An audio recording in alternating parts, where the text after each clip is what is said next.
বিপ্লব সৃষ্টি করবেন না, বরং নিজেদের সন্তান সন্ততিদের জীবনেও আপনারা বিপ্লব সাধন করবেন এবং জামাতের জন্য এমন এক অস্তিত্বে, এমন এক সত্তায় পরিণত হবেন যাদের জামাতের উন্নতিতে গুরুত্বপূর্ণ ভূমিকা থাকবে। অনেক মেয়ে প্রশ্ন করে যে আমরা আমাদের যে জাগতিক শিক্ষা দীক্ষা অর্জন করছি এর পাশাপাশি জামাতের জন্য কিভাবে আমরা কল্যাণকর সত্তায় পরিণত হতে পারি। যদি তারা তাদের দায়িত্ব অনুধাবন করেন তাহলে যে বিভাগেই তারা যোগদান করেন না কেন, তারা যদি দায়িত্ব পালনকারিণী হন তাহলে জামাতের জন্য কল্যাণকর অস্তিত্বে, কল্যাণকর সত্তায় পরিণত হতে পারেন।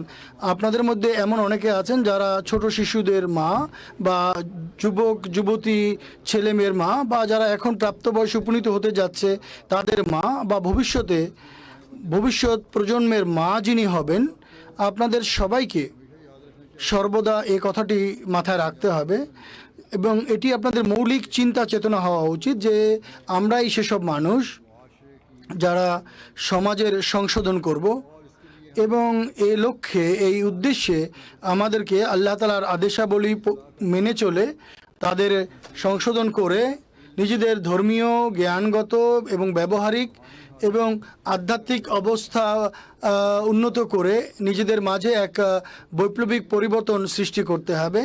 এজন্য ইসলামী শিক্ষার আলোকে সেই পথের সন্ধান করে সেগুলোর উপরে আমল করতে হবে যা আমাদের ভবিষ্যৎ প্রজন্মকে নিরাপদ রাখবে এবং আমাদের জামাতের উন্নতিতে এক গুরুত্বপূর্ণ ভূমিকা পালন করবে। এই সূত্রে এর বরাতে কিছু কথা আমি আজ আপনাদের সামনে উপস্থাপন করব। অনেক এমন বিষয় সবসময় আলোচনা হয়ে থাকে, কিন্তু এই বিষয়গুলো এমন যেগুলো সবসময় পুনরাবৃত্তি করা উচিত যাতে আমরা নিজেদের উদ্দেশ্য এবং লক্ষ্য কী তা সবসময় সামনে রাখতে পারি এবং কখনো ভুলে না যাই, এবং আমরা জামাতের উন্নতির যে সোপান সেক্ষেত্রে ভূমিকা রাখতে পারি। আমরা আমাদের ভবিষ্যৎ প্রজন্মকে সামলাতে পারি এবং তাদেরকে এক কার্যকর সত্তায় পরিণত করতে পারি। আমাদের আত্মসংশোধনের প্রতি মনোযোগ নিবদ্ধ হতে থাকে এবং আমাদের দায়িত্ব পালনের প্রতি, আমাদের দায়িত্ব পালনের চেতনা আমাদের মাঝে জাগ্রত হতে থাকে। সবসময় আমাদের এগুলো মনে রাখতে হবে। আল্লাহ তাআলা নারীকে অনেক সম্মান দিয়েছেন, অনেক মর্যাদা দিয়েছেন। এই জন্যই হযরত মসিহ মাউদ আলাইহিস সালাতু ওয়াস সালাম এর ব্যাখ্যা করতে গিয়ে এক জায়গায় বলেছেন, বিভিন্ন জায়গায় তিনি বলেছেন, অর্থাৎ নারীর অধিকার প্রতিষ্ঠা করা সম্পর্কে তিনি বলেছেন। কেননা আমাদের সমাজে অনেক সময় দেখা যায় যে নারীকে সেই সম্মান এবং শ্রদ্ধা করা হয় না এবং তার অধিকার সেভাবে সংরক্ষণ করা হয় না যেভাবে ইসলাম তাদেরকে দিয়েছে। হযরত মসিহ মাউদ আলাইহিস সালাতু ওয়াস সালাম বলেছেন, এটি মনে করো না যে নারীরা এমন জিনিস যে তাদেরকে খুবই লাঞ্ছনা এবং তুচ্ছ জ্ঞান করা যেতে পারে। না না, কখনো সম্ভব নয় এটি। আমাদের হাদিয়ে কামেল অর্থাৎ মহানবী সাল্লাল্লাহু আলাইহি ওয়াসাল্লাম বলেছেন, খায়রুকুম খায়রুকুম লি আহলিহি, তোমাদের মধ্যে সর্বোত্তম সেই ব্যক্তি যার স্ত্রীর সঙ্গে তার ব্যবহার সর্বোত্তম, স্ত্রীর সাথে তার উত্তম আচার ব্যবহার, এবং যদি যোগাযোগ সম্পর্ক ভালো না হয় তাহলে সে অন্যদের সঙ্গে ভালো ব্যবহার এবং কল্যাণের কাজ কিভাবে করতে পারে যখন সে নিজের স্ত্রীর সঙ্গেই সদ্ব্যবহার করছে না আর সুন্দর আচরণ করছে না। এমন যেন না হয় যে ছোট ছোট বিষয়ে তোমরা স্ত্রীকে ধমক দিবে। এমন ঘটনা ঘটে যে অনেক সময় পুরো ভরা মজলিসে সামান্য একটু বিষয়ে স্ত্রীর প্রতি অসন্তুষ্ট হয়ে তার গায়ে হাত তুলে এবং তার শরীরের এমন নাজুক স্থানে আঘাত লাগে এবং সে মারা যায়। এই জন্য আল্লাহ তাআলা তার সম্পর্কে বলেছেন, ওয়াশিরহুন্না বিল মারুফ, অর্থাৎ তাদের সঙ্গে সুন্দর ব্যবহার করো, মারুফ পদ্ধতিতে ব্যবহার করো, অর্থাৎ সৎ ব্যবহার করো, সুন্দর ব্যবহার করো। যদি তারা কোনো অন্যায় করে তাহলে তাদের সতর্ক করা যেতে পারে। মানুষের উচিত নারীদের বিষয়ে এই বিষয়টি মাথায় গেঁথে নেয়া। এমন কোনো কাজ যদি ধর্মবিরোধী হয় তাহলে তা কখনোই মেনে নেওয়া হবে না। এর পাশাপাশি তারা এমন জোর জবরদস্তিকারী এবং উগ্র নয় যে সামান্য সামান্য ভুলকে তারা উপেক্ষা করবে না। দেখুন কত চমৎকার শিক্ষা মসিহ মাউদ দিয়েছেন, পবিত্র কোরআনের আলোকে দিয়েছেন। প্রথম কথা হচ্ছে অন্যদের সাথে মানুষ কিভাবে সদ্ব্যবহার করতে পারে, অপরের সাথে কিভাবে সদ্ব্যবহার করতে পারে। অনেক অভিযোগ আসে, অনেক মহিলা লেখে যে আমার স্বামী বাইরের সমাজে জামাতের কাজকর্মের ক্ষেত্রে মানুষের সামনে খুবই ভদ্র এবং সজ্জন ব্যক্তি, এবং মানুষ মনে করে এর মতো পুণ্যবান আর কেউ নেই, তার মতো পবিত্র আর কেউ নেই, উন্নত চরিত্রের অধিকারী আর কেউ নেই। কিন্তু বাড়িতে সে তো এক সমস্যা সৃষ্টি করে রেখেছে। সে তো বাড়িতে এক এক আমাদের জন্য মুসিবত। সে স্ত্রীর অধিকার প্রদান করে না, সন্তানদের অধিকার প্রদান করে না, বা কথায় কথায় রাগান্বিত হয়। আল্লাহ তাআলা তো বলেছেন যে নারীদের সাথে তোমরা সদ্ব্যবহার করো, আর এই বিষয়টির ব্যাখ্যা হযরত মসিহ মাউদ আলাইহিস সালাতু ওয়াস সালাম এইভাবে করেছেন যে যদি তোমরা বাড়িতে সদ্ব্যবহার না করো স্ত্রীর সাথে, তাহলে বাইরে তোমরা অন্যের সাথে কিভাবে পুণ্য কাজ করতে পারো, সদ্ব্যবহার করতে পারো। তোমাদের এই বাইরের পুণ্য কাজ কোনো কাজের না। এর মানদণ্ড হচ্ছে তোমরা তোমাদের পরিবারের লোকদের সঙ্গে সদ্ব্যবহার করবে, তবেই এটি আমরা বুঝতে পারবো যে তোমরা আসলেই সত্যিকার অর্থেই পুণ্যবান এবং সৎ চরিত্রের অধিকারী। লোকদের, জগতের লোকদের দেখানোর জন্য বাইরে গিয়ে কোনো পুণ্য কাজ করবে না। এরপর তিনি একথাও বলেছেন, যদি কোনো নারী ভুল কাজ করে, মন্দ কাজ করে, তাহলে তাকে সতর্ক করতে পারো, তাকে বুঝাতে পারো। কিন্তু সতর্ক করা তখনই বৈধ হবে, তখনই সঙ্গত হবে, যখন মানুষ এতটা যোগ্য হবে যে সে ইসলামী শিক্ষা অনুযায়ী কাজ করছে বা উত্তম কাজ করছে, তাহলেই সে তার স্ত্রীকে সতর্ক করতে পারে। আর স্বামীকে সতর্ক করার যে অনুমতি দেওয়া হয়েছে, সেখানে পুরুষকেই বাধ্য করা হয়েছে যে তুমি প্রথমে নিজের আত্মসংশোধন করো, তারপর তুমি গিয়ে তোমার স্ত্রীর সংশোধন করতে পারবে। তিনি বলেছেন নারীর হৃদয়ে এ কথাটি বদ্ধমূল করে দাও যে ধর্মের বিরুদ্ধে কোনো টু শব্দটি আমরা পছন্দ করব না। কিন্তু এখানে আমরা দেখেছি, আমার কাছে অনেক রিপোর্ট আসে, অনেক সময় ছোট ছোট বিষয়ে মানুষ রাগান্বিত হয় আর নারীরা উৎকণ্ঠিত হয়ে যায়, আর পুরুষরাও তাদের সঙ্গে খারাপ ব্যবহার করে। যদি পুরুষরা ধর্মীয় শিক্ষার উপর প্রতিষ্ঠিত না থাকে, তাহলে সে তার স্ত্রীর সংশোধন কিভাবে করবে? সে আমাকে কিভাবে বলতে পারে যে তুমি নিজের সংশোধন করো? অতএব এই বিষয়গুলো সদা মাথায় রাখতে হবে যে আল্লাহ তাআলা নারীকে সাবধান করার অধিকার আপনাকে দিয়েছে। এর অর্থ এই নয় যে যেমনটি অনেক পুরুষ মনে করে যে আমার স্ত্রীকে মারধর করার আমাদের অধিকার আছে, তাই সামান্য বিষয়ে তারা অসন্তুষ্ট হয়, তাই স্ত্রী অন্যায় করলে তাকে মারার অধিকার আমার আছে। নারীর গায়ে হাত তোলার কিছু শর্ত আছে, যদি সেই শর্ত পূর্ণ না হয় তাহলে কোনো পুরুষের এই অধিকার নেই। অতএব আল্লাহ তাআলা এখানে এই কথা বলে নারীর অধিকার সংরক্ষণ করেছেন যে তাদের সঙ্গে যথাযথ ব্যবহার করো, তাদের সঙ্গে সদ্ব্যবহার করো। এই বিষয়টি সদা আমাদের মাথায় রাখতে হবে। বরং হযরত মসিহ মাউদ আলাইহিস সালাতু ওয়াস সালাম তার এক বন্ধুর তার স্ত্রীর প্রতি অসন্তুষ্ট হওয়ার কারণে তার প্রতি ইলহাম হয়েছিল যে এই রীতি উত্তম নয়, এই রীতি বন্ধ করতে বলো। অতএব এই ইলহামে পুরো জামাতের জন্য শিক্ষা রয়েছে। তিনি বলেছেন তোমরা তোমাদের স্ত্রীদের সাথে নম্রতা এবং কোমলতার সাথে ব্যবহার করো, তো তারা তোমাদের দাসীবাদী নয়। পুরুষ নারীর একটা সন্ধি এবং চুক্তি আছে, চুক্তিতে তোমরা প্রতারক প্রমাণিত হইও না।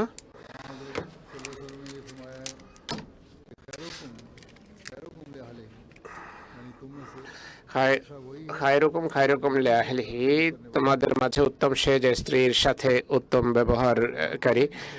তিনি বলছেন আধ্যাত্মিক এবং দৈহিকভাবে স্ত্রীদের সাথে সদ্ব্যবহার করো, তাদের জন্য দোয়া করা অব্যাহত রাখো, তালাক দেয়া থেকে বিরত থাকো, কেননা আল্লাহর দৃষ্টিতে নিকৃষ্ট সে ব্যক্তি যে তড়িঘড়ি তালাক দেয়। যাকে আল্লাহ তাআলা সংযুক্ত করেছেন তাকে নোংরা প্লেটের মতো পৃথক করে দিও না, ফেলে দিও না। তো দেখুন যুগের ইমাম কিভাবে নারীর অধিকার প্রতিষ্ঠা করেছেন সম্পর্কে ইসলামী শিক্ষার আলোকে তিনি কি কত সুন্দরভাবে বর্ণনা করেছেন। ইসলাম এই অধিকার প্রতিষ্ঠা করে। আজকের সমাজে ইসলামের বিরুদ্ধে অনেক আপত্তি উত্থাপন করা হয়, ইসলাম নাকি নাউজুবিল্লাহ, নারীদের অধিকার আত্মসাৎ করে, অধিকার খর্ব করে। ইসলাম নারীদের সকল ক্ষেত্রে সর্বত্র অধিকার প্রদানের চেষ্টা করে। এখানে এটি স্পষ্ট করতে চাই, অনেক পুরুষ অভিযোগ করে যে আমরা তো ভালো ব্যবহার করি, সৎ ব্যবহার করি, কিন্তু আমাদের স্ত্রীদের চাহিদা, দাবি দেওয়া এমন, তাদের কিছু কথা এমন হয়ে থাকে যার ফলে ঘরে নৈরাজ্য এবং অশান্তি আর বিশৃঙ্খলা দেখা দেয়। তাই মহিলাদেরও উচিত ধৈর্য প্রদর্শন করা উচিত, দোয়ার ভিত্তিতে ঘরে সময় কাটানো উচিত, সন্তানদের লালন পালন করা উচিত সঠিকভাবে এবং ধর্মের উপর প্রতিষ্ঠিত থাকা উচিত। সচরাচর আমার অভিজ্ঞতা হলো আল্লাহর কৃপায় নারীদের একটা বিশাল শ্রেণী পুণ্যের ক্ষেত্রে অনেক অগ্রগামী, নেক কর্মশীলা। তারা অনেকেই পুরুষের চেয়ে অনেক এগিয়ে আছেন পুণ্যে এবং নেকিতে। কিন্তু ইসলামের বিরুদ্ধে বর্তমানে অপপ্রচার করা হয়, আর এই কথা খোলাও করে প্রচার করা হয় যে ইসলামে নারীদের কোনো অধিকার দেয়া হয়নি। এগুলো আসলে দাজ্জালি ষড়যন্ত্র। এগুলো থেকে আমাদের এগুলো বিষয়ে সাবধান থাকতে হবে। অনেক এমন নারী অনেক সময় যারা ইসলামী শিক্ষা বা কোরআনী শিক্ষা সম্পর্কে সঠিকভাবে জানে না, বা মুসলিমদের বই পুস্তক পড়ে না, বা তার শিক্ষা নির্দেশাবলী এই সম্পর্কে জানে না, তারা জগতের লোকদের কথা শুনে নেতিবাচক প্রভাব গ্রহণ করে। প্রত্যেক মহিলার এই সম্পর্কে সাবধান থাকা উচিত। এগুলো সব শয়তানি চক্রান্ত, যা আমাদেরকে ধর্ম থেকে দূরে ঠেলে দেওয়ার জন্য, জামাতে ফিতনা সৃষ্টির জন্য করা হয়, ঘরে অশান্তি সৃষ্টির জন্য এমনটি করা হয়। ইসলাম নারীদের অধিকার প্রদানে এতটা এগিয়ে আছে যে এর কোনো দৃষ্টান্ত অন্যত্র খুঁজে পাওয়া যায় না। এই কথা বর্ণনা করতে গিয়ে হযরত মসিহ ইসলাম বলছেন, নারীদের অধিকার যেভাবে ইসলাম সংরক্ষণ করেছে, অন্য ধর্মে কখনো এমনটি করা হয়নি। সংক্ষিপ্ত ভাষায়, সংক্ষিপ্ত পরিসরে আল্লাহ বলেন, ওয়ালাহুন্না মিসলুল্লাযী আলাইহিন্না, যেভাবে নারীদের পুরুষদের উপর অধিকার রয়েছে, একইভাবে পুরুষের নারীদের প্রতি অধিকার রয়েছে। অনেক সময় অনেকে নারীদেরকে পায়ের জুতার মতো জ্ঞান করে, নিকৃষ্ট কাজ তাদের হাতে করায় এবং গালি দেয়, তুচ্ছ তাচ্ছিল্য করে, আর পর্দার নির্দেশ এমন অবৈধভাবে প্রয়োগ করে যে তাদেরকে যেন জীবন্ত কবরস্থ করে ফেলে। তিনি বলছেন, স্ত্রীদের সাথে স্বামীর ব্যবহার এমন হওয়া উচিত যেভাবে দুজন সত্যিকার আন্তরিক বন্ধুর পারস্পরিক সম্পর্ক হয়ে থাকে।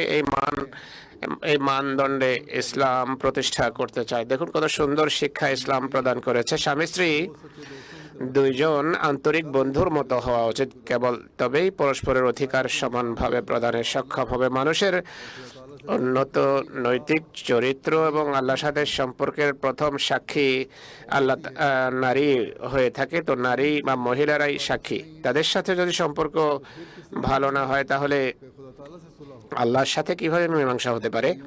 স্ত্রীদের সাথে যদি সম্পর্ক ভালো না হয়, মধুর না হয়, খোদার সাথেও মীমাংসার কোনো সম্ভাবনা নেই। আল্লাহকে ভালোবাসার বহির্প্রকাশ এবং তার দাসত্ব করার বিষয়গুলো ভ্রান্ত প্রমাণিত হবে যদি পারিবারিক সম্পর্কে ঝগড়া বিবাদ বিরাজমান থাকে। তিনি বলছেন, মহিলাদের অধিকার এবং প্রাপ্য তোমাদের প্রদান করতে হবে, তাদের সাথে উত্তম ব্যবহার করো, তবেই খোদার দৃষ্টিতে উত্তম প্রমাণিত হবে। তিনি বলছেন, হযরত মুহাম্মদ সাল্লাল্লাহু আলাইহি ওয়াসাল্লাম বলেছেন, খায়রুকুম লিআহলিহি, তোমাদের মাঝে উত্তম সে যে তার পরিবার পরিজনের সাথে বা স্ত্রীদের সাথে ভালো।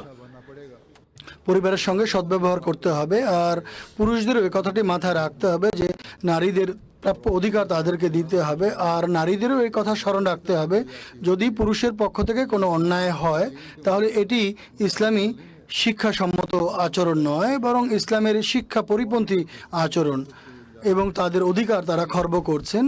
কাজেই তাদেরও আপত্তি করার পরিবর্তে অথবা মানুষের কথায় পড়ে বিভ্রান্ত হওয়ার পরিবর্তে ইসলাম বিরোধী লোকদের কথায় পড়ে নিজামের কাছে, জামাতের কাছে কথা বলা উচিত। ইসলাম তো সব জায়গায় নারীর অধিকার সংরক্ষণ করেছেন। এরপর কখনো কখনো নারীর হৃদয়ে এই ধারণাও সৃষ্টি করা হয় বা এই কুমন্ত্রণা সৃষ্টি করার চেষ্টা করা হয় বর্তমানের এই নামধারী উন্নত সমাজ যে ইসলামে নারীর কোনো মর্যাদা নেই। তোমাদেরকে তো বাড়ির ভেতরে আবদ্ধ করে রেখেছে আর পুরুষদেরকে খোলা ছুটি দিয়েছে, তোমরা যখন যেখানে ইচ্ছা করতে পারে। কোনো কোনো মেয়ে এই ধরনের প্রশ্ন করেও বসে, কোনো কোনো মহিলাও এই ধরনের প্রশ্ন করে যারা নিজেদের পরিবারে বা বাড়িতে এই ধরনের পরিবেশ দেখেছে। যখন তারা নিজের পরিবারে এই ধরনের আচরণ দেখতে পায় তখন তারা প্রশ্ন করে এবং অন্যরা একে এক্সপ্লয়েট করে বা একে ছড়িয়ে দেয় যে যারা ধর্মবিরোধী তারা একে কাজে লাগিয়ে বিভিন্ন ধরনের বিষোদ্গার ছড়ানোর চেষ্টা করে। ইসলাম বিরোধী লোকেরা এগুলোকে বিষোদ্গারের কারণ বানায়। আর বহির্বিশ্বের যে সমাজ বিশেষ করে এই ধরনের কথাগুলোকে তারা ফলাও করে প্রচার করে। এরপর কথাও বলে যে দেখো পুরুষদের কত স্বাধীনতা দেয়া হয়েছে, যদি তাদের আকাঙ্ক্ষা জাগে তাহলে তারা একাধিক বিয়েও করতে পারে আর কোনো কিছুই তাদের আটকাতে পারে না, তারা স্বাধীন মুক্ত। স্মরণ রাখবেন এগুলি হচ্ছে দাজ্জালি ফিতনা, যারা কোনো কথার আগপিছ না ভেবেই কথা বলে, যারা মনে করে এটি একমাত্র পন্থা যার মাধ্যমে আমরা নারীদের আবেগ অনুভূতিকে উদ্বেলিত করতে পারি, প্ররোচিত করতে পারি এবং তাদেরকে ধর্ম বিমুখ করতে পারে। এটি হচ্ছে শয়তানি প্ররোচনা। কেননা ইসলাম যদি কোথাও পুরুষকে একাধিক বিয়ের অনুমতি দিয়ে থাকে তাহলে কিছু শর্ত সাপেক্ষে দিয়েছে। প্রথম কথা হচ্ছে আল্লাহ বলেছেন তোমরা তাকওয়ার উপর প্রতিষ্ঠিত থাকবে। আত্মজিজ্ঞাসা করো যে তুমি কেন একাধিক বিয়ে করতে চাও, তোমার কি কোনো বৈধ কারণ আছে কি? তারপর এটিও দেখো তুমি বিয়ে করলে, একাধিক বিয়ে করলে স্ত্রীদের মাঝে তুমি ইনসাফ করতে পারবে কিনা। যদি না পারো তাহলে তোমার একাধিক বিয়ে করার কোনো অধিকার নেই। যদি তুমি প্রথম বিবি স্ত্রীর অধিকার না দিতে পারো আর যদি দ্বিতীয় বিয়ের চিন্তা করো তাহলে দ্বিতীয় বিয়ের কোনো অধিকার তোমার নেই। হযরত মসিহ মওউদ আলাইহিসসালাম এই কথাও বলেছেন যে পুরুষের উপর নারীর এতটুকু দায়িত্ব রয়েছে, যদি পুরুষ জানতে পারে যে দায়িত্ব পালন না করলে কতটা গুনাহ হবে, তাহলে তিনি বলছেন যদি মানুষ পুরোপুরি এটি জানতে পারে যে এই ধরনের অধিকার রয়েছে যা প্রদান করতে হবে, তাহলে সে বিয়ে করার পরিবর্তে কুমার থেকে যাওয়াই পছন্দ করবে। অতএব ইসলাম এই অধিকার প্রতিষ্ঠা করেছে। তিনি বলেছেন যে স্ত্রীদের অধিকার প্রদানের বিষয়ে আজকাল যে হইচই করা হয় যে দেখো পুরুষদের একাধিক বিয়ে করার অনুমতি দেওয়া হয়েছে, আর সব সময়ের মতো আজও ইসলাম বিরোধীরা এই ধরনের আপত্তি ইসলামের বিরুদ্ধে করে থাকে। আমাদের একজন জাপানি বন্ধু আমার সঙ্গে মাঝে মধ্যে সাক্ষাতের জন্য আসেন। তিনিও আমার কাছে বারবার এই একই প্রশ্ন করেন। হয়তো তিনি তার জ্ঞান বৃদ্ধির জন্য করছেন অথবা তার কাছে মানুষ প্রশ্ন করে। তিনি অত্যন্ত ভদ্র একজন মানুষ। তিনি বারবার জিজ্ঞেস করেন ইসলামে 4টি বিয়ে করার অনুমতি আছে। আমি তাকে কয়েকবার বুঝিয়েছি 4টি বিয়ের অনুমতি দিয়েছে কিছু শর্ত সাপেক্ষে, আবশ্যক নয়। হযরত মসিহ মাউদ আলাইহিসসালাতু সম্পর্কে বলেছেন প্রথম স্ত্রীর সন্তুষ্টি বা তার মনস্তুষ্টি এতটুকু করতে হবে যদি স্বামী দ্বিতীয় বিয়ে করার অনুমতি প্রয়োজন বোধ করে আর সে যদি মনে করে সে দ্বিতীয় বিয়ে করলে প্রথম বিবি কষ্ট পাবে এবং তার মনকষ্ট হবে, তাহলে সে যদি ধৈর্য ধারণ করতে পারে এবং কোনো পাপে লিপ্ত না হতে হয় এবং কোনো শরীয়তের প্রয়োজন তার জীবন চলার পথে বাদ না সাথে, তাহলে সে যদি নিজের প্রয়োজনকে উপেক্ষা করে পূর্বোক্ত স্ত্রীর অর্থাৎ প্রথম স্ত্রীর জন্য তার মনস্তুষ্টির জন্য করে তাহলে কোনো সমস্যা নেই এবং তার জন্য যুক্তিযুক্ত হবে সে যেন দ্বিতীয় বিয়ে না করে। আসল বিষয় হচ্ছে তোমরা আগ্রহর কারণে বা শখের বশে শাদী করবে না, শুধুমাত্র কামনা বাসনার জন্য বিয়ে করবে না, বরং একটি বৈধ কারণ থাকতে হবে। আর বৈধ কারণের বেলায়ও দেখবে যে কতটুকু তোমরা পাপ থেকে নিজেকে মুক্ত রাখতে পারছো। আর যদি এই বৈধ প্রয়োজনকে উপেক্ষা করা যায় তাহলে প্রথম স্ত্রীর আবেগ অনুভূতির কারণে নিজেরকে দ্বিতীয় বিয়ে করা থেকে বিরত রাখো।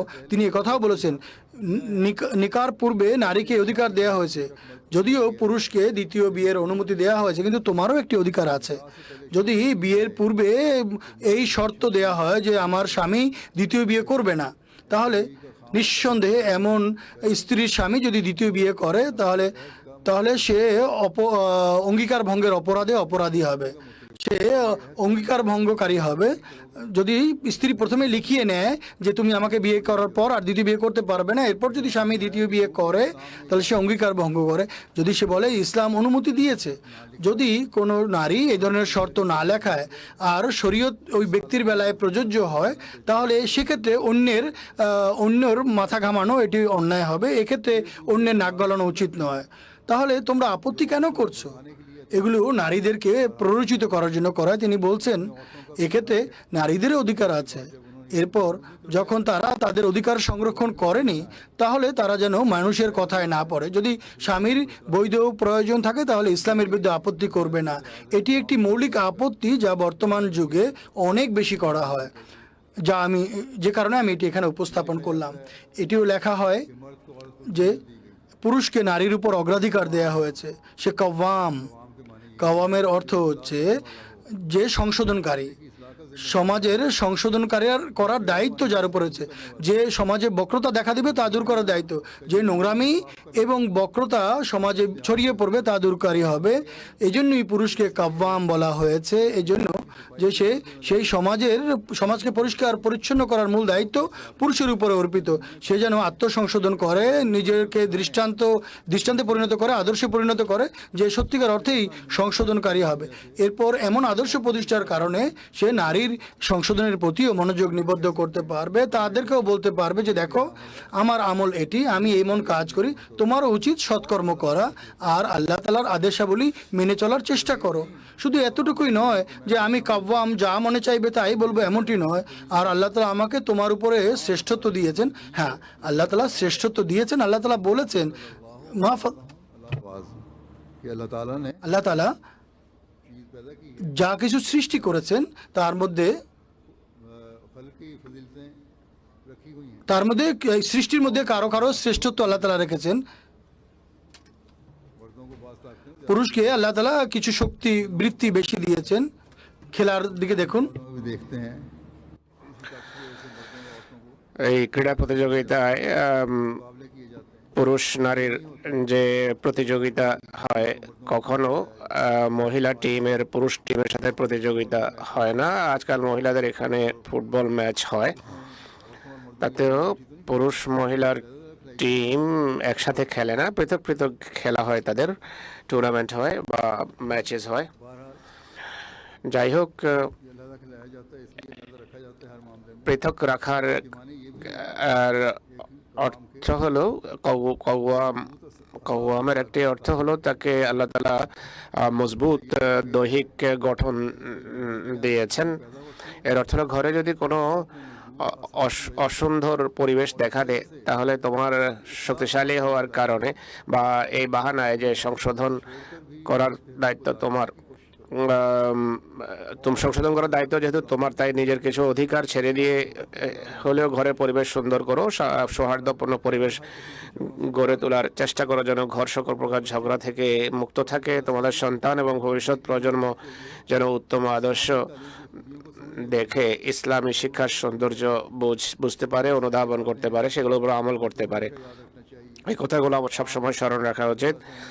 মহানবী সাল্লাল্লাহু আলাইহি সাল্লাম বলেছেন, নারীদের অধিকার আছে তোমাদের উপর, তাদের অধিকার প্রদান করো। তিনি বলেন, তো নিজেরা যা খাবে তাদেরকে তাই খাওয়াবে, নিজেরা যা পরিধান করো তাদেরকে সেই মানের কাপড় তাদের পরিধান করাবে।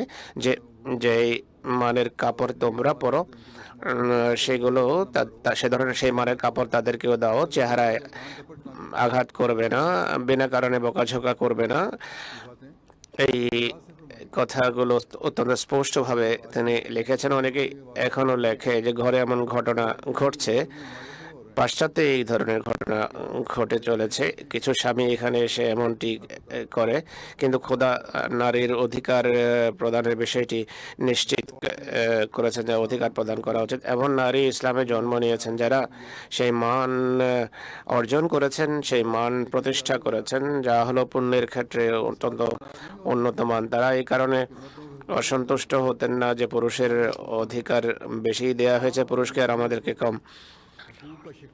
কোনো অধিকারের অভিযোগ যদি কোনো জায়গায় থেকে থাকে বা পুরুষের কর্মের বিরুদ্ধে যদি কোনো অভিযোগ থাকতো, তাহলে এই কারণে হতো যে অনেক সময় পুরুষ বেশি নেক কর্ম করে এবং বেশি পুণ্যের ভাগী হয়, যা মহিলারা পায় না। এই সম্পর্কে হাদিস আছে। এক নারী আসমা বিনতে ইয়াজিদ আনসারিয়া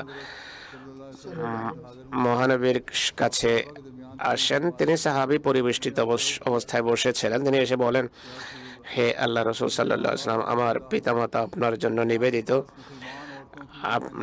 আমি মুসলমান নারীদের প্রতিনিধিত্ব করার জন্য এসেছি। আমার প্রাণ আপনার জন্য নিবেদিত। এই কথা বলার পর তিনি বলেন, প্রাচ্য প্রতীচ্যের সব নারী আমার এই কথার সাথে একমত যে আল্লাহ তাআলা আপনাকে সত্য সহ নারী পুরুষদের জন্য সমানভাবে পাঠিয়েছেন।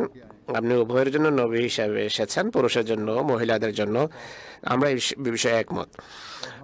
আর আমরা এই ইমানে প্রতিষ্ঠিত যে আপনি সেই আখেরি নবী সাল্লাল্লাহু আলাইহি সাল্লাম, যাকে আল্লাহ তাআলা নরনারী উভয়ের অধিকার প্রদানের জন্য সত্য সহকারে পাঠিয়েছেন। আর উভয় শ্রেণীর আপনার উপর ঈমান আনা আবশ্যক। আমরা ঈমান এনেছি আপনার প্রতি, আর সেই খোদাতেও ঈমান এনেছি যিনি আপনাকে পাঠিয়েছেন। আমরা নারীরা ঘরে আবদ্ধ থেকে যাই, রুদ্ধ অবস্থায় থাকি, ঘরের কাজে ব্যস্ত থাকি, সেখানে আবদ্ধ হয়ে গেলাম।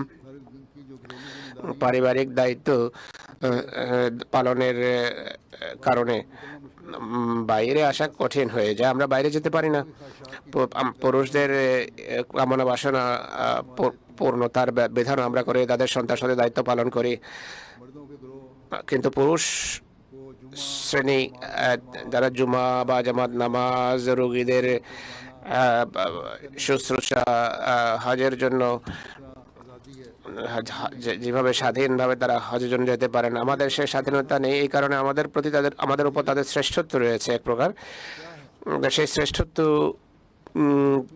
কি? এই শ্রেষ্ঠত্ব কেন দেওয়া হলো তাদেরকে? পুণ্যের ক্ষেত্রে তারা যে আমাদের চেয়ে এগিয়ে যায়। রীতিমতো জুমা পরে যখন ইচ্ছা যায়, নামাজে যায়। মহিলারাও নামাজ জুমার জন্য যায়, কিন্তু তাদের জন্য সেটি আবশ্যক নয়।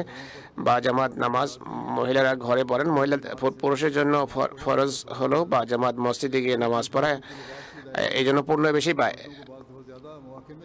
অন্য অনেক কর্মের সুযোগও পুরুষরা অনেক সময় বেশি লাভ করে, জানাজার জন্য যেতে পারে, এর সওয়াব লাভ করে, সহজে হজ করতে পারে। এই শ্রেষ্ঠত্বের যে কথা, এইগুলো তিনি তাকে রাসূলুল্লাহর কাছে বলেন। এই ছিল তার আপত্তি। তিনি এই শ্রেষ্ঠত্বের অর্থকে এভাবে নিয়েছেন। এটি বলেননি যে স্বামীর শক্তি আমার চেয়ে বেশি, বরং বলেন যে পুণ্যের ক্ষেত্রে তারা আমাদের উপর প্রাধান্য রাখে। সবচেয়ে বড় কথা যা বলেছেন তা হলো তারা জিহাদ করেন। জিহাদের জন্য যেতে পারে, আমরা যেতে পারি না। বলেছেন যারা হজ করতে যায়, উমরা করতে যখন যায়, আমরা তাদের ধন সম্পদ, সন্তান সন্ততি এবং ঘরের সুরক্ষা করি, ঘর দেখাশোনা করি। সেই নারী প্রশ্ন করেন, এইসব কথা বলার পর প্রশ্ন করেন যে আল্লাহ রাসূল, এরপরও কি আমরা সমান প্রতিদান পাবো না? পুরুষদের সমান প্রতিদান পাবো না? এই সব কিছু কি পুরুষই পাবে? এই সব কিছু করা সত্ত্বেও ঘরে এত কাজ করছি, এত সেবা দিচ্ছি, এত নেক কর্ম করছি, এত নেক কাজ করছে, পুরুষেরা তারপরও কি বেশি প্রতিদান পাবে, বেশি পুরস্কার পাবে? আমরা কি এতে অংশীদার হব না এই সমস্ত পুণ্যে? হুজুর সাল্লাল্লাহু আলাইহি সাল্লাম তার পবিত্র চেহারা সাহাবীদের দিকে তিনি তাকান, সাহাবীদেরকে বলেন, তোমরা কি ধর্মীয় বিষয়ে নিজের বিষয় এত উত্তমভাবে উপস্থাপন করার ক্ষেত্রে অন্য কাউকে কি এভাবে তার কেস এত উত্তমভাবে উপস্থাপন করতে দেখেছো? সাহাবীরা বলেন যে হে আল্লাহ রাসূল সাল্লাল্লাহু আলাইহি সাল্লাম, আমরা ভাবতেই পারতাম না যে এক নারী এত গভীর চিন্তাধারা অধিকারিণী হবে। হুজুর সেই নারীকে সম্বোধন করে বলেন, হে নারী, যাও অন্য সব নারীকে জানিয়ে দাও যে কোনো মহিলার জন্য উত্তম স্ত্রী হিসাবে দায়িত্ব পালন করা, সন্তানের তরবিয়ত করা, স্বামীর সন্তুষ্টি অনুসারে চলা, পুরুষের সেই সমস্ত পুণ্যের সমান যা তারা করে সমান পুণ্য পাবে। স্বামী যেই সব পুণ্য করে, মহিলারা ঘরে থেকেও সেই পুণ্যের সমান পুণ্য পেতে পারে। সেই মহিলা ফিরে যায় আনন্দে এবং লা ইলাহা ইল্লাল্লাহর ধ্বনি উচ্চকিত করছিল। মহানবী বলেন, তোমরা যারা বাড়িতে থাকো তারাও এ কথা মনে করো না যে আমরা বাড়িতে থাকি তাই আমরা আবদ্ধ হয়ে গেছি। যদি কোনো বাধ্যবাধকতা থাকে, তোমাদের বাড়িতে থাকতে হয়, তাহলে তোমরা ততটুকু সওয়াব পাচ্ছ যতটুকু সওয়াব পুরুষরা এই জিহাদ বা অন্য ইবাদতের কারণে পাচ্ছে। এটি সেই মোকাম যা ইসলাম নারীকে প্রদান করে এবং এক্ষেত্রে কোনো ধরনের বাধ্যবাধকতা নেই। পর্দার যে আদেশ দিয়েছে, কেউ কেউ বলে যে নারীর প্রতি পর্দার আদেশ দিয়ে তাদেরকে আবদ্ধ করে ফেলা হয়েছে। যেমনটি আমি পূর্বেও পড়েছি যে হযরত মসিহ মাউদ আলাইহিসসালাম বলেছেন, পর্দাকে তারা মনে করে নারীদেরকে পর্দার দ্বারা বন্দি করে ফেলেছে আর বাড়ি থেকে বাইরে যেতে দিবে না, এটি হচ্ছে পর্দা। এটি ভুল কথা। মহানবী সাল্লাল্লাহু আলাইহি ওয়াসাল্লাম বলেছেন, পবিত্র কোরআনের শিক্ষার আলোকে যেখানে পর্দার আদেশ রয়েছে, গাজ্জে বসরের আদেশ রয়েছে, দৃষ্টি অবনত রাখার নির্দেশ রয়েছে, সেখানে নারী পুরুষ উভয়কে নির্দেশ দেওয়া হয়েছে। হযরত মসিহ মাউদ আলাইহিসসালাম এ সম্পর্কে বলেন, মোমেনের উচিত নয় তারা যেন একেবারে সব কিছু দেখতে থাকবে আর চতুর্দিকে তাকিয়ে তাকে চোখ বড় বড় করে দেখতে থাকবে, বরং কোরআনের আদেশের উপরে আমল করে দৃষ্টি অবনত রাখতে হবে এবং তাদের দৃষ্ট হওয়া উচিত নয়। এটি পুরুষদের জন্য আদেশ, তারা যেন নারীদেরকে না দেখে। একইভাবে এটি তাদের জন্য তাদের এক ধরনের পর্দা। আর নারীদের প্রতিও আদেশ রয়েছে, তারা যেন এদিক ওদিক না তাকিয়ে পুরুষদের চোখ বড় বড় করে না দেখে। নারীদেরও দৃষ্টি অবনত রাখা উচিত। নিজেদের লজ্জা সম্ভ্রমকে দৃষ্টিতে রেখে নিজেদের পোশাক শালীন করা উচিত, যেন কোনো ভ্রান্ত দৃষ্টি বা নোংরা দৃষ্টি তাদের উপরে না পড়ে, আর পুরুষদের লোলুপ দৃষ্টি থেকে নিজেদেরকে রক্ষা করতে পারে। আর এর জন্য আবশ্যক হচ্ছে নিজেদের পোশাক এবং চেহারার পর্দা এমনভাবে করবেন যেন কারো কাছে যেন ভুল বার্তা না যায়। বর্তমান সমাজে আমরা দেখি গরমকাল, বর্তমানে গ্রীষ্মকালে বিশেষভাবে পোশাক তো থাকেই না, আর এই কারণে অনেক নোংরা কাজকর্ম সমাজে দেখা যায়। আল্লাহ তাআলা বলেছেন, কোনো ধরনের ভুল কাজ বা নোংরা কাজ থেকে রক্ষার জন্য প্রথমেই তোমরা সতর্কতা অবলম্বন করবে। এজন্যই পর্দার আদেশ দেওয়া হয়েছে। আর যেখানে মোমেন নারীদের পর্দার আদেশ দেওয়া হয়েছে, সেখানে মোমেন পুরুষদেরও আদেশ দেওয়া হয়েছে যেন তারা মন্দ কর্মে লিপ্ত না হয়, মন্দে জড়িয়ে না পড়ে। এখানে সম্প্রতি একটি জরিপ চালানো হয়েছিল, তাতে অমুসলমানরা এই প্রশ্নই করেছিল, নারীদেরকে জোর করে পর্দা করানো হয়। যা হোক, এ সম্পর্কে আমি লাজনাদেরকে বলেছিলাম আপনারা উত্তর দিন। তারা উত্তর দিয়েছেন, খুবই চমৎকার উত্তর দিয়েছেন। হযরত মসিহ মাউদ আলাইহিসসালাম এ সম্পর্কে বলেছেন, বর্তমানে পর্দার বিষয়ে আক্রমণ করা হয়, কিন্তু এরা জানে না ইসলামী পর্দার অর্থ কয়েদ করা নয়, বন্দি করা নয়, বরং এক ধরনের প্রতিবন্ধকতা, যাতে পরপুরুষ পর নারী একে অপরকে না দেখে। যখন পর্দা করা হবে তখন মানুষ হোঁচট খাওয়া থেকে নিজেকে রক্ষা করতে পারবে। একজন বিচক্ষণ ব্যক্তি বলতে পারে, এমন মানুষ যেখানে পরপুরুষ পর নারী একেবারে মেলামেশা করে এবং তাদের যে প্রবৃত্তির তাড়না রয়েছে, এর থেকে তারা হোঁচট খাওয়া থেকে নিজেদেরকে রক্ষা করতে পারবে না। অনেক সময় শোনা গেছে এবং দেখা গেছে যে এমন জাতি যারা পরপুরুষ এবং নারী এক জায়গায় নিবৃত্তে থাকার কারণে যদি সেখানে তারা দরজা বন্ধ করে রাখে, তারা একে কোনো মন্দ মনে করে না, এটি তাদের সভ্যতা বা সংস্কৃতি মনে করে। তিনি বলেছেন, এর মন্দ পরিণাম থেকে বিরত রাখার জন্য ইসলাম এই কাজ করার অনুমতি দেয়নি, যা কোনো ধরনের হোঁচট খাওয়ার কারণ হতে পারে। আমরা দেখি সাধারণত এটি দেখা যায়, বিভিন্ন বিষয় আমাদের দৃষ্টিতে আসে, এরপর এমন কেস সামনে আসতে থাকে যে এরপর এর কারণে মামলা মোকদ্দমা হয়ে থাকে। 10 বছর পরে অথবা কারো মৃত্যুর পরেও পুরনো কেস নতুন করে তোলা হয়, যেটা আজকাল প্রচলন হয়ে রয়েছে যে ওই পুরুষ আমার প্রতি বাড়াবাড়ি করেছিল, মহিলার আপত্তি করে, অথচ পূর্বে সেই নারী তাকে সুযোগ দিয়েছিল, তার কক্ষে গিয়েছিল, তাকে কোনো সুযোগ দিয়েছিল, প্রলোভন দেখিয়েছিল বলেই এমনটি ঘটেছে। এমন ধরনের পরিস্থিতি সৃষ্টি হয়েছিল বলেই যে এই ধরনের নোংরামি সৃষ্টি হবে বা পারস্পরিক মতামতের ভিত্তিতেই ভুল কাজ তারা করেছিল। যাই হোক, নারী পুরুষের প্রতি অসন্তুষ্ট হয়, যে পুরুষ নারীর প্রতি অসন্তুষ্ট হয় তার বিরুদ্ধে পরে বাইরে কথা বলতে আরম্ভ করে, অথবা অন্য কোনো আর্থিকভাবে লাভবান হওয়ার যদি সংকল্প থাকে, তাহলে তারা কোনো ভুল কাজ তুলে ধরে পুরুষের বদনাম করা হয় বা নারীর বদনাম করা হয়, বিষয়টি তারা বোঝারই চেষ্টা করে না। এই জন্য মসিহ মওউদ বলেছেন, আল্লাহ তাআলা আদেশ দিয়েছেন এমন বিষয় হওয়াই উচিত নয় যার ফলে কোনো ধরনের হোঁচট খাওয়ার কোনো সম্ভাবনা দেখা যেতে পারে। কেননা তিনি বলেছেন ইসলামের শিক্ষা হচ্ছে যেখানে না মাহরাম পুরুষ এবং নারী একত্রিত হবে, তৃতীয় হবে সেখানে শয়তান, তৃতীয় জন হবে সেখানে শয়তান। তিনি বলেছেন এই যে শিক্ষা, এর প্রতি পরিধান করো। এই শিক্ষিত লোকেরাই যারা নিজেদেরকে উন্নয়নশীল বলে দাবি করে, তারা এই ধরনের কাজের কারণে আজ তাদের মাঝে কত নোংরামি সৃষ্টি হয়েছে। তিনি বলেন পর্দার ক্ষেত্রে কোনো বাড়াবাড়ি করার সুযোগ নেই। তিনি বলেছেন পর্দার বেলায় এতটা কঠোরতা করা উচিত নয়। হাদিস শরীফে এসেছে যদি কোনো মহিলা গর্ভবতী হন, তাহলে কোনো যদি পুরুষ চিকিৎসকের সাহায্যের প্রয়োজন পড়ে বা পুরুষ চিকিৎসক তার চিকিৎসা করেন, তাহলে সেই পুরুষ চিকিৎসক তার সিজার করতে পারে। ইসলাম ধর্মে কোনো সংকীর্ণ মন মানসিকতার শিক্ষা নেই। যারা এই সংকীর্ণ মন মানসিকতা উপস্থাপন করে তারা নতুন শরীয়ত সৃষ্টি করে। এটি হচ্ছে সেই প্রতিবন্ধক, সেই শিক্ষা যা আল্লাহ তাআলা নারীদের জন্য সৃষ্টি করেছেন। একইভাবে সম্পদ এবং তালাক খোলার ব্যাপারে অধিকার দেওয়া হয়েছে উভয়কে। আর এমন অগণিত জিনিস রয়েছে যে সম্পর্কে আল্লাহ তাআলা বলেছেন এগুলো হচ্ছে নারীদের অধিকার, তোমাদেরকে এগুলোর সংরক্ষণ করতে হবে, হেফাজত করতে হবে।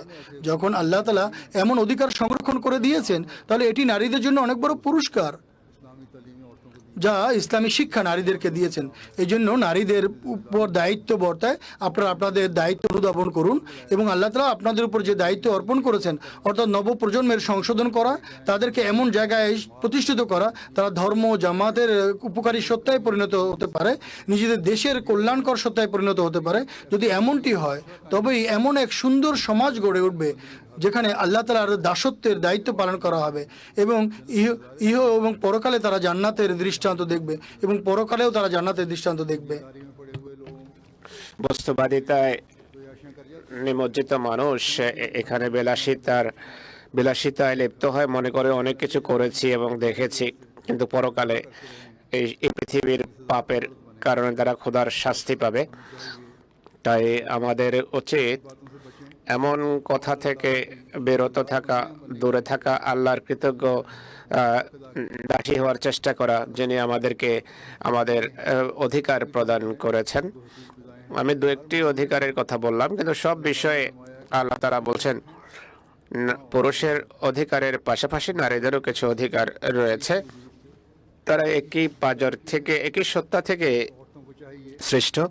তাই নারীদের উচিত নিজেদের সংশোধনের প্রতি মনোযোগী হওয়া, আর এই কথা সবসময় দৃষ্টিতে রাখা যে আমাদেরকে খোদার সন্তুষ্টি অর্জন করতে হবে। খোদার সন্তুষ্টি অর্জনের জন্য নিজেদের অন্যায় কামনা বাসনাকে পদদলিত করতে হবে, আর ধর্মকে সবসময় জাগতিকতার উপর প্রাধান্য দিতে সচেষ্ট থাকতে হবে। সন্তানদের তরবিয়তের জন্য যা কিছু সম্ভব আমাদের করতে হবে, যেন ভবিষ্যতে আমাদের বংশে নেক মেয়েদের জন্ম হয়, নেক স্ত্রীদের জন্ম হয়, নেক মায়েরা সামনে আসে, নেক স্বামীর জন্ম হয়, নেক পিতার সামনে আসে, আর তারা সবাই সম্মিলিতভাবে ইসলাম এর উন্নতির জন্য সেই ভূমিকা পালন করবে যে উদ্দেশ্যে আমরা মসিহ মওউদকে মেনেছি আর এই অঙ্গীকার করেছি যে আমরা সবসময় ধর্মকে এই জগতের উপর প্রাধান্য দেব।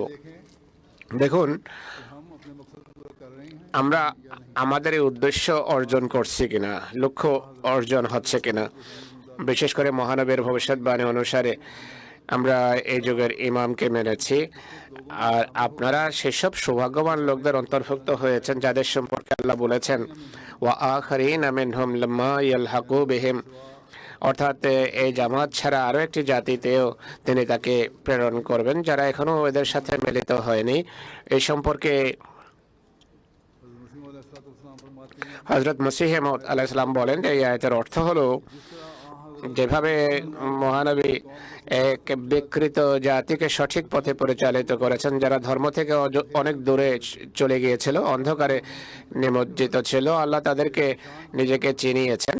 এটি একটি নিদর্শন স্বরূপ, তাদের মাঝে সুমহান পরিবর্তন এসেছে। এভাবে আপনারা, আমিও যে হাদিস শোনালাম যে সেই সাহাবী মহানবীর কাছে আসেন,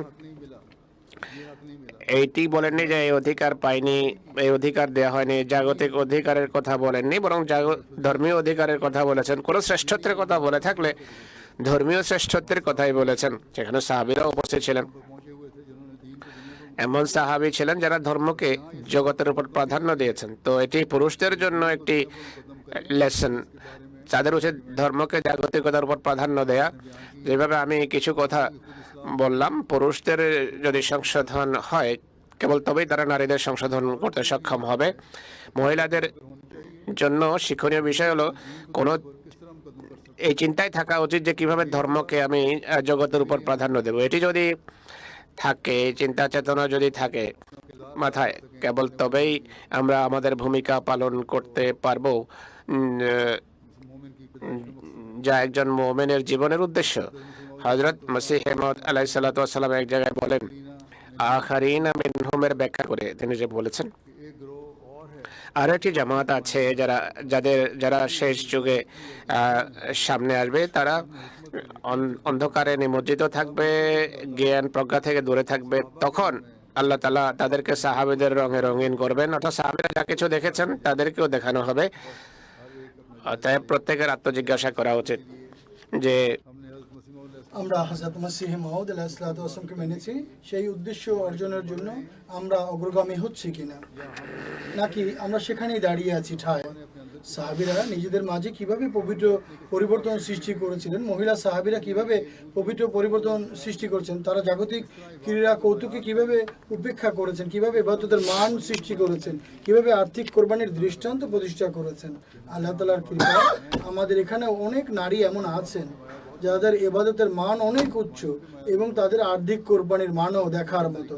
যখনই আর্থিক কোরবানির তারিখ করা হয়, তখন লাজনা মহিলা অনেক বেশি এই আর্থিক কোরবানিতে এগিয়ে আসেন। কিন্তু অন্যান্য পুণ্য কাজও রয়েছে যেদিকেও আমাদের মনোযোগ দিতে হবে। শুধু আর্থিক কোরবানি একমাত্র নেকি নয়, বরং নিজেদের ইবাদতের মান সমুন্নত করা, নিজেদের নৈতিকতার মান সমুন্নত করা, নিজেদের সন্তানদের উত্তম তরবিয়ত করা এবং তাদেরকে এমন পবিত্র সত্তায় পরিণত করা যে জন্য তারা দেশ এবং জাতির জন্য এক কার্যকর সত্তায় পরিণত হতে পারে। এটি প্রত্যেক নারীর প্রতি দায়িত্ব। মহিলা সাহাবীদের দায়িত্ব কী ছিল, আদর্শ কী ছিল?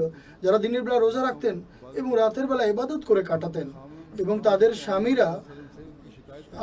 স্বামীদের মহানবী সাল্লাল্লাহু আলাইহি ওয়াসাল্লামের কাছে গিয়ে অভিযোগ করতে হতো, সারাদিনে ইবাদত করতো না, ঘরের দায়িত্ব পালন করে না, সন্তানদের না স্বামীর। তখন মহানবী সাল্লাল্লাহু আলাইহি ওয়াসাল্লাম নারীদেরকে বারণ করেছিলেন যে এত ইবাদত করা উচিত নয়, কেননা তোমাকে সব ধরনের প্রাপ্য অধিকার দিতে হবে, নিজের সব দায়িত্ব পালন করতে হবে, সেগুলো পালন করো। অতএব ইসলাম একটি ভারসাম্যপূর্ণ শিক্ষা বা ধর্ম, যা অত্যন্ত উন্নত নৈতিকতার শিক্ষা দেয়, উন্নত ইবাদতের শিক্ষা দেয়, সন্তানদের প্রাপ্য অধিকার প্রদানের শিক্ষা দেয়, নিজের অধিকার প্রতিষ্ঠার শিক্ষা দেয়, নিজের সমাজের প্রাপ্য অধিকার প্রদানের শিক্ষা দেয়। এবং এগুলোই সেই বিষয় যা পরে পৃথিবীতে প্রেম, প্রীতি, ভালোবাসা এবং সৌহার্দ্যের পরিবেশ গড়ে তোলে। মহানবী সাল্লাল্লাহু আলাইহি ওয়াসাল্লাম যুগে সেসব মহিলারা ছিলেন যারা তাদের স্বামীদের অধিকার দিয়েছেন, তাদের সন্তানদের প্রাপ্য অধিকার দিয়েছেন এবং এর উন্নত মান প্রতিষ্ঠা করেছেন। অতএব এই বিষয়গুলি আজ একজন আহমদী নারীর দৃষ্টিগোচর রাখতে হবে, এর প্রতি পরিধান করতে হবে। মহিলারা যেন এটি না বুঝে মনে করেন যে এগুলো, হুজুর বলছেন যে আমি এগুলি শুধু মহিলাদেরই বলছি, যেমনটি পূর্বে বলেছি, পুরুষদের জন্যও আমি এই কথাগুলি বলে এসেছি। যতক্ষণ পর্যন্ত তারা বাড়িতে নিজেদের দৃষ্টান্ত প্রতিষ্ঠা না করবেন, ততক্ষণ পর্যন্ত তারা ভূমিকা পালন করতে পারবে না। যে দায়িত্ব পালন করা উচিত সেই দায়িত্ব তারা পালন করতে পারবে না। পুরুষকে পরিবারের কর্তা হিসেবে করা উচিত, তা যদি তারা না করেন তাহলে পুরুষরাও এই দিক থেকে গুনাহগার বা পাপী হবেন। অতএব মনে রাখবেন, আজ আপনারা নিজেদের মাঝে পবিত্র পরিবর্তন সৃষ্টি করে হযরত মসিহ মাউদ আলাইহিস সালাতু ওয়াস সালামের জামাতভুক্ত হওয়ার দায়িত্ব পালন করে নিজের সন্তানদের সংশোধনের প্রতি দৃষ্টি দিতে হবে, সমাজের সংশোধনের প্রতি দৃষ্টি দিতে হবে। এরপর নিজের ব্যবহারিক আদর্শ দ্বারা ইসলামের যে শিক্ষামালা, একে বিশ্বেময় ছড়িয়ে দিতে হবে এবং এই দায়িত্ব আপনাকে পালন করতে হবে, যে জন্য হযরত মসিহ মাউদ আলাইহিস সালাতু ওয়াস সালামের হাতে আপনি বয়াত করেছিলেন। আল্লাহ এক জায়গায় বলেছেন, ই'লামু আন্নামাল হায়াতুদ দুনিয়া ওয়াহিদুন ওয়া জিনাতু বাইনাকুম ওয়া তাকাসারু ফিল আমওয়াল ওয়াল আওলাদ।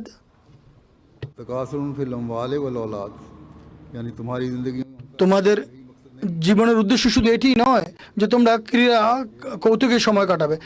ইন্নামাল আলামু হায়াতা দুনিয়া।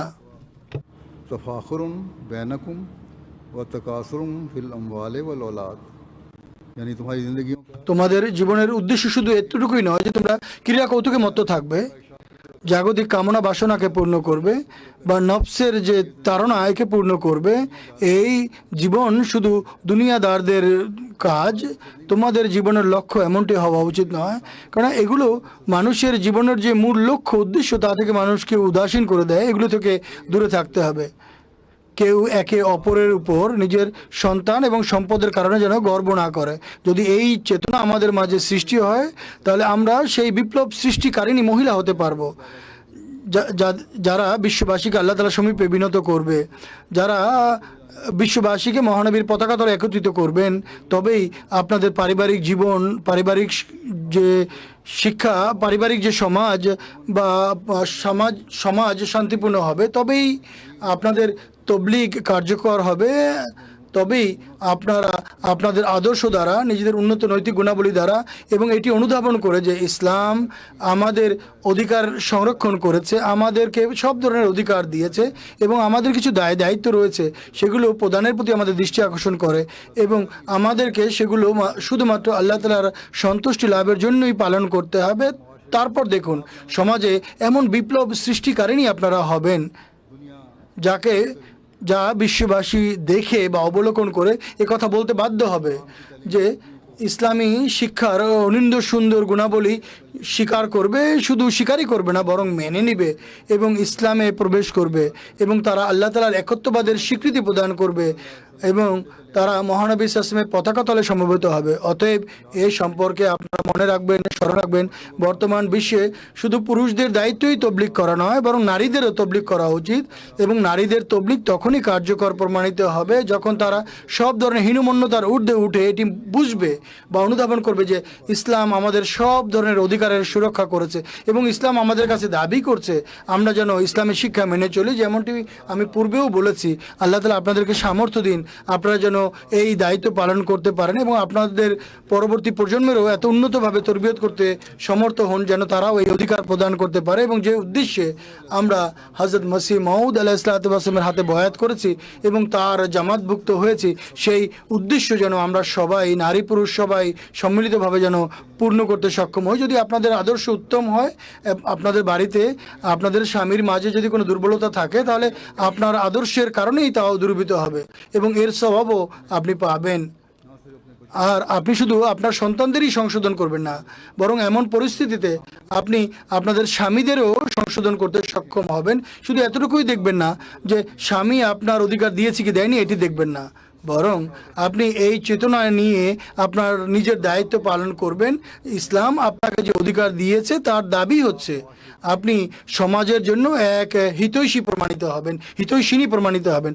আর এই উদ্দেশ্য অর্জনের জন্যই আপনি আপনার যতটুকু যোগ্যতা এবং সামর্থ্য আছে তা নিয়োগ করে চেষ্টা করবেন। আল্লাহ তাআলা আপনাদেরকে এর তৌফিক দিন, সামর্থ্য দিন এবং আমাদের পরবর্তী প্রজন্মেও যেন এই ধর্মকে জাগতিকতার উপর প্রাধান্য প্রদানকারী মা হন এবং সেই স্ত্রী হোক যারা স্বামীদেরকে সম্মান করবে এবং বিপ্লব সৃষ্টি করবে এবং সমগ্র বিশ্ব মহানবী সাল্লাল্লাহু আলাইহি ওয়াসাল্লামের পতাকা তলে এসে তৌহিদের ঘোষণা প্রদানকারিণী হবে। আল্লাহ করুন এমনটিই যেন হয়। আসুন এখন আমার সাথে দোয়ায় যোগ দিন।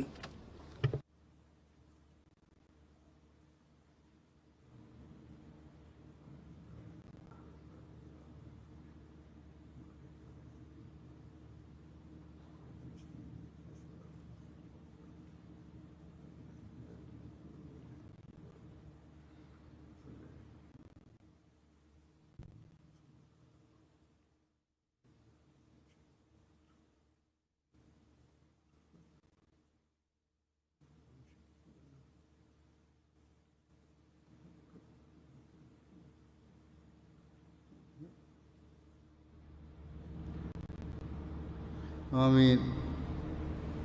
আমিন।